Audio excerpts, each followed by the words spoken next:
ने कहा था ना, 6 बजे के बाद कोई बाहर नहीं निकलेगा। रामू ने नियम तोड़ा और छलावे का शिकार हो गया। अब उस जमीन का कागज भी गया और रामू भी। ये गांव के लिए बड़ा दुख का दिन है। तभी भीड़ को चीरते हुए रामू चौपाल पर पहुंचता है। अरे ओ गांव वालों, जो खेत में है वो फावड़ा वहीं छोड़ दे, जो कुएं पर है वो बाल्टी वहीं छोड़कर अपने घर भागे। अपनी जान से बढ़कर कोई फसल नहीं होती। आसमान का रंग देख रहे हो? ये वो बारिश है जिसने 15 साल पहले हमारे गांव की कई मांगे सूनी कर दी थी। मेरी बात कान खोलकर सुन लो। कोई भी आज अपने ढोर डंगरों को बाहर नहीं छोड़ेगा। सूअर, बकरी, गाय सब कुछ अंदर बांध लो। सरपंच 2 कदम आगे बढ़ते हैं।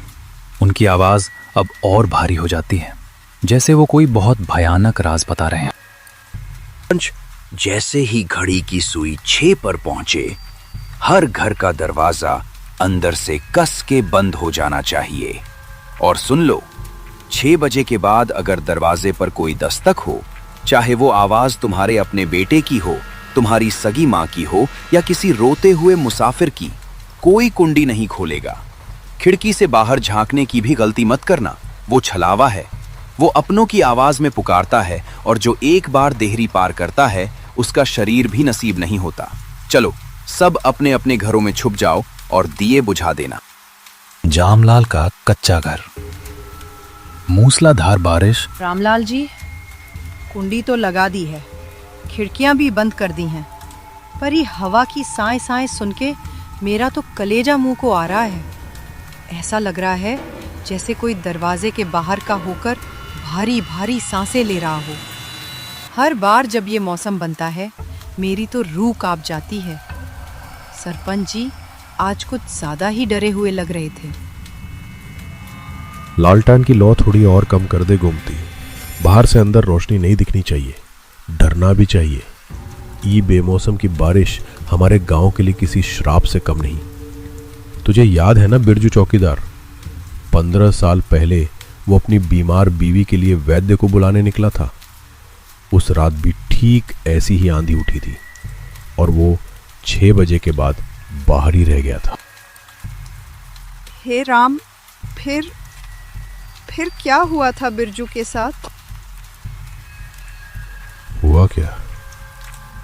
गांव वालों ने सुना कि बिरजू सरहद के पास था और उसे लगा कि उसकी बीमार बीवी पीछे से आवाज दे रही है, बिरजू लौट आओ, मुझे दर्द हो रहा है। वो उस आवाज के पीछे पीछे सरहद वाले पुराने जंगल की तरफ चला गया। अगले दिन सरहद वाले सूखे कुएं के पास उसकी सिर्फ खून से सनी लाठी और लालटेन मिली थी। लाठी पर उसके ही नाखूनों के निशान थे, जैसे उसने बचने के लिए जमीन खरोची हो। उसका शरीर आज तक नहीं मिला। छलावा किसी को नहीं छोड़ता। रामलाल जी, रामू, अपना रामू तो आज सुबह जमीन के कागज लेकर शहर की कचहरी गया था। क्या वो लौट आया होगा? भगवान के लिए कहिए कि वो 6 बजे से पहले गांव की सरहद के अंदर आ जाए। गांव से 1 कोस दूर कच्चा और कीचड़ से भरा सुनसान रास्ता। रामू अपनी पुरानी साइकिल पर पूरी ताकत से पैडल मार रहा है। आसमान भयानक रूप से काला और डरावना हो गया है। बारिश की मोटी बूंदें उसके चेहरे पर सुइयों की तरह चुभ रही हैं। बाप रे, ये आसमान तो ऐसे लाल और काला हो रहा है जैसे आज ही प्रलय आ जाएगी। हे बजरंगबली, रक्षा करना। ये कचहरी वालों ने आज मेरी जान ही ले ली। 5:45 हो गए। सरहद अभी भी बहुत दूर है। क्या करूं? आगे बढ़ूं या यहीं किसी पीपल के पेड़ के नीचे छुप जाऊं? नहीं, पीपल पर तो वैसे भी प्रेतों का डेरा होता है। खुले में मुझ पर बिजली गिर गई तो वैसे ही जलकर भस्म हो जाऊंगा। पर अगर सरपंच काका की बात सच हुई तो ये बेमौसम की बारिश में छलावा रास्ते पर उतर आता है। जो भी 6 बजे के बाद बाहर रहता है वो जिंदा नहीं बचता। मेरी माँ मेरा इंतज़ार कर रही होगी। कुछ भी हो जाए, मुझे हिम्मत करके गांव की सरहद के अंदर पहुंचना ही होगा। भाग रामू, भाग। रामू साइकिल के पैडल पर अपनी पूरी बची खुची ताकत लगाता है और कीचड़ उछालते हुए आगे की तरफ बढ़ चलता है। रामू ने मौत से भागने की हिम्मत तो दिखाई, पर सरहद के छलावे ने अपनी बिसात पहले ही बिछा दी थी। उस भयानक तूफान में जहां बड़े बड़े पेड़ उखड़ रहे थे, वो बूढ़ा ऐसे खड़ा था जैसे तूफान उससे इजाजत लेकर बह रहा हो। उसकी लालटेन की लौ तेज हवा में भी रत्ती भर नहीं हिल रही थी। अरे बेटा, इतनी तेज आंधी में अकेले कहाँ की तैयारी है? ये बेमौसम की बारिश में तो मौत भी अपना रास्ता भटक जाती है।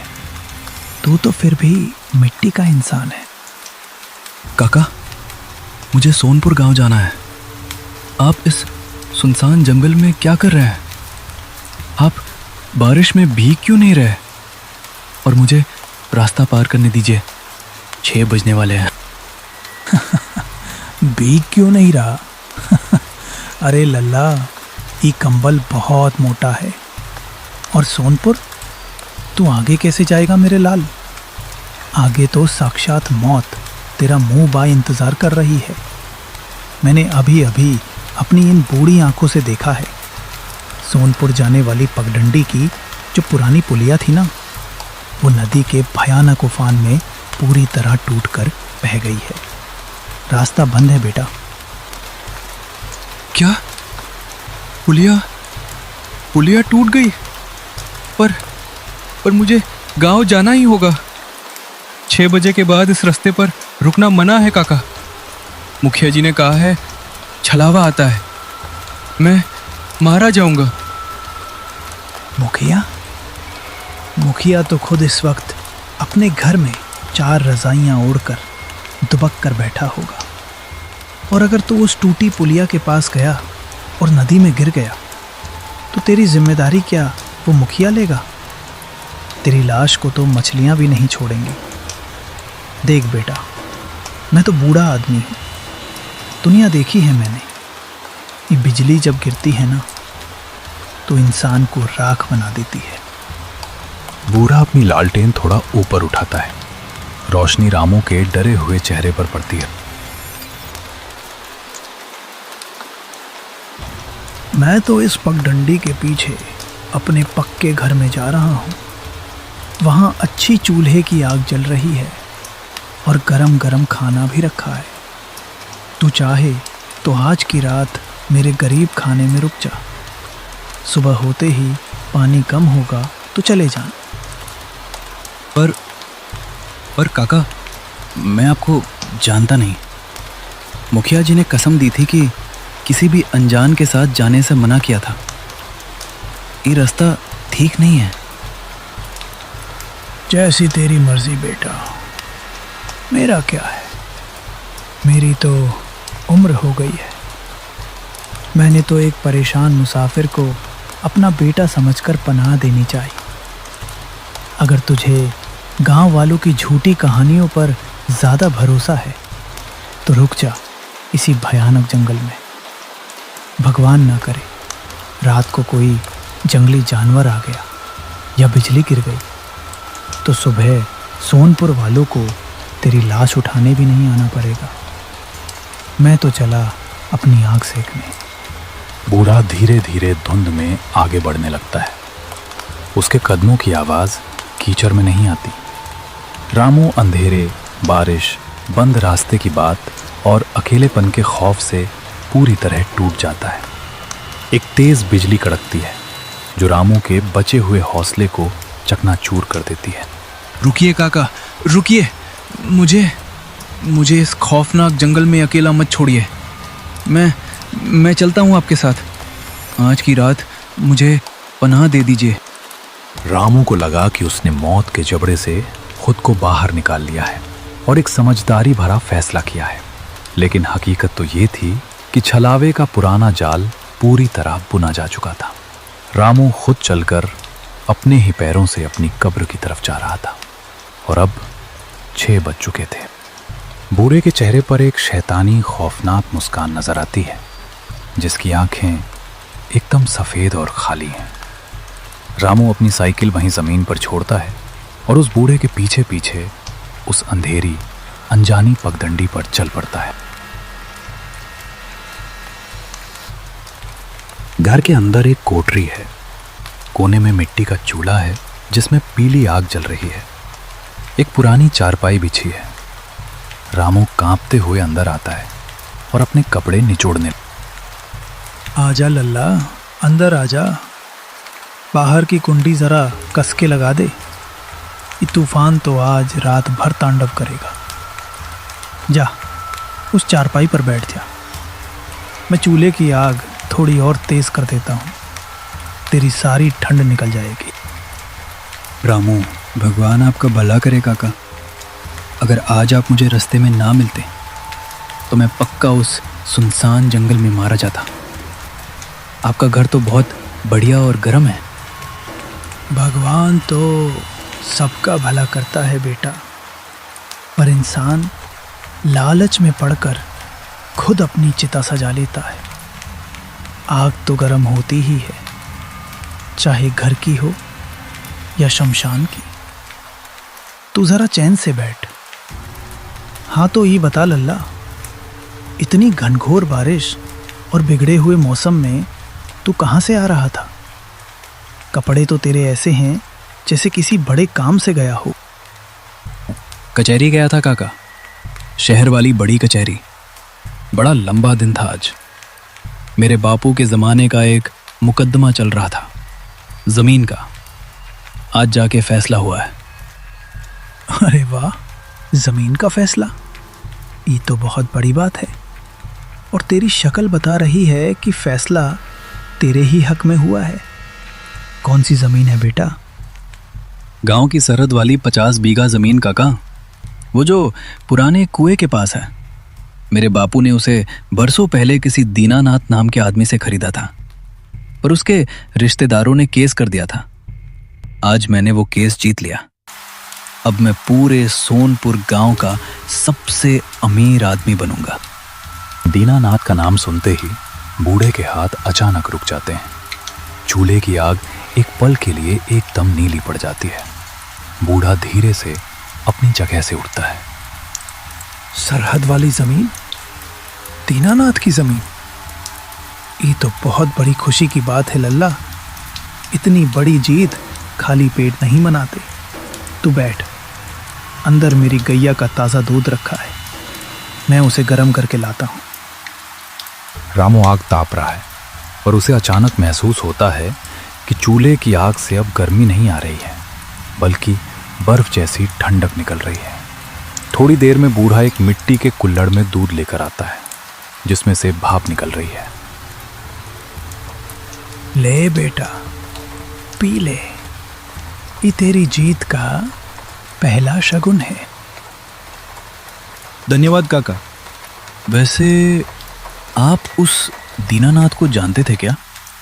गांव में तो लोग ई तक कहते हैं कि मेरे बापू ने जमीन हड़पने के लिए उसे मार दिया था।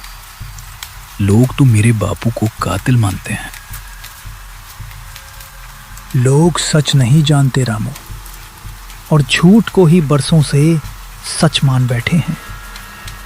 तेरे बापू शिवपाल ने दीनानाथ को नहीं मारा था। शिवपाल तो दीनानाथ का इकलौता दोस्त था। क्या? आपको कैसे पता?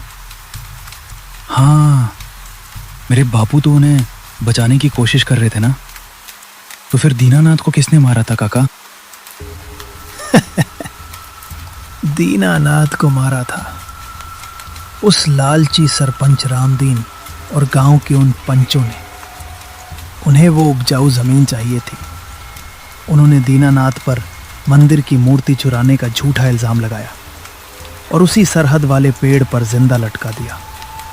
और जब सरपंच दीनानाथ के गले में फंदा डाल रहा था तो तेरा बापू भीड़ में खड़ा कांप रहा था रामू। उसने एक शब्द नहीं कहा। सरपंच ने उसे डरा दिया था और तेरे बापू ने अपनी दोस्ती से ज़्यादा अपनी जान को प्यारा समझा। उसकी वो चुप्पी दीनानाथ को फांसी से ज़्यादा चुभी थी।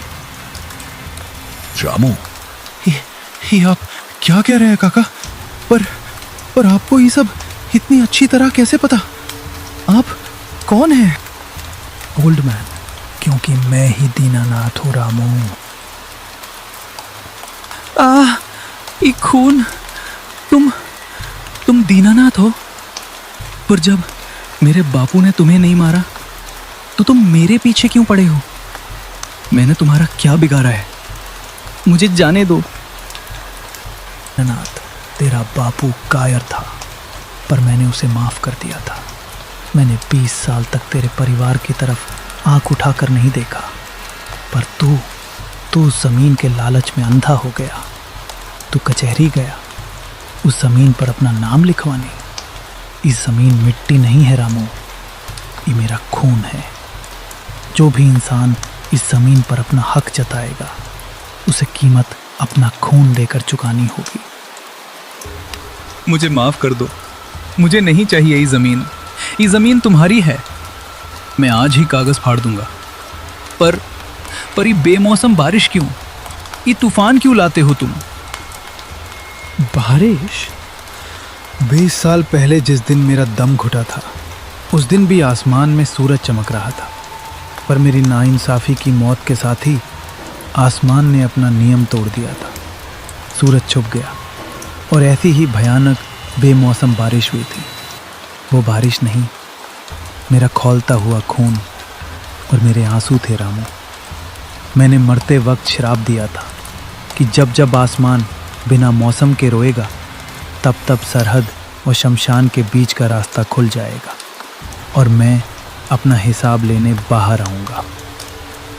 रामू पागलों की तरह उठकर भागता है और मुख्य दरवाजे की कुंडी खोलने की कोशिश करता है, पर वहाँ कोई कुंडी नहीं है। दरवाज़ा ईंटों की एक ठोस दीवार बन चुका है।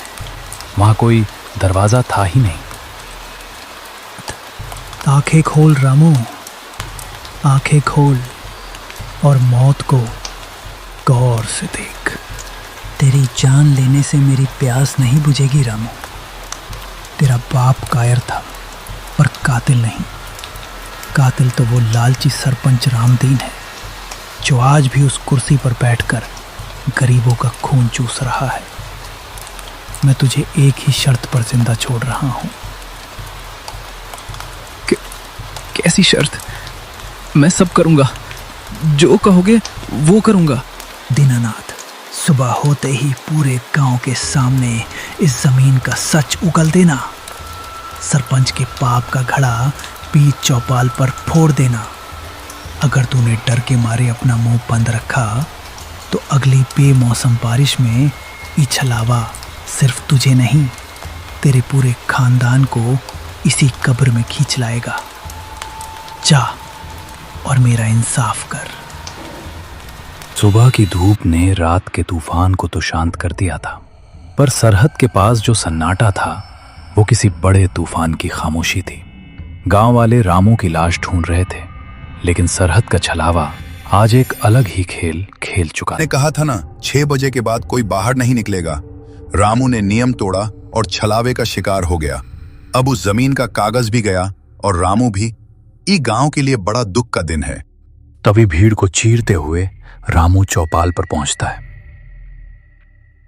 और मैं अकेला नहीं लौटा, मैं उस रात का सच भी अपने साथ लाया हूं।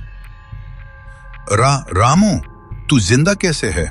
और ये पागलों की तरह क्या बकवास कर रहा है? तू रात भर बारिश में था, तेरा दिमाग हिल गया है। तुम्हारा खराब था सरपंच। गांव वालों, ये सरपंच हत्यारा है। 20 साल पहले दीनानाथ काका ने मंदिर से मूर्ति नहीं चुराई थी। इस सरपंच ने झूठा इल्जाम लगाकर उन्हें इस फंदे से लटका दिया था, और ये सब इसलिए किया ताकि उनकी 50 बीघा उपजाऊ जमीन इस सरपंच हड़प सके। मेरा बापू कायर था, जो ये सब देखकर चुप रहा, और उसी चुप्पी की सजा मुझे कल रात मिली। छलावा कोई और नहीं, दीनानाथ काका की तड़पती हुई रूह है, जो अपना इंसाफ मांग रही है। चुप कर बेवकूफ, ये लड़का पागल हो गया है। भूत प्रेत की कहानी सुनाकर मुझे फंसाना चाहता है ताकि ये जमीन खुद हड़प सके। सुखा, बांध दो इस पागल को उस खंबे से। कोई गांव वाला आगे नहीं बढ़ता। सरपंच गुस्से में नीचे झुकता है और रामू के फेंके हुए कागज और फंदे को उठाने की कोशिश करता है। जैसे ही सरपंच के पापी हाथों ने उस फांसी के फंदे को छुआ, दीनानाथ के श्राप ने अपना असर दिखा दिया। आसमान जो एकदम साफ था, उसमें अचानक सिर्फ चौपाल के ऊपर एक खौफनाक बिजली कड़की। नहीं दीनानाथ, तू जिंदा कैसे? नहीं, मुझे छोड़ दे, मुझे माफ कर दे। हाँ, मैंने मारा था तुझे, मैंने ही फंदा खींचा था। मुझे ई जमीन नहीं चाहिए, मुझे बचाओ कोई। देखा कि सरपंच रामदीन की लाश उसी नीम के पेड़ से लटक रही थी जहां 20 साल पहले दीनानाथ ने आखिरी सांस ली थी। रामू धीरे से आगे बढ़ता है। उस दिन के बाद सोनपुर गांव में कभी बेमौसम की बारिश नहीं हुई। रामू ने दोबारा कभी उस जमीन की तरफ मुड़कर नहीं देखा, क्योंकि वो जान गया था लालच की जमीन पर जो फसल उगती है वो सिर्फ खून पीती है।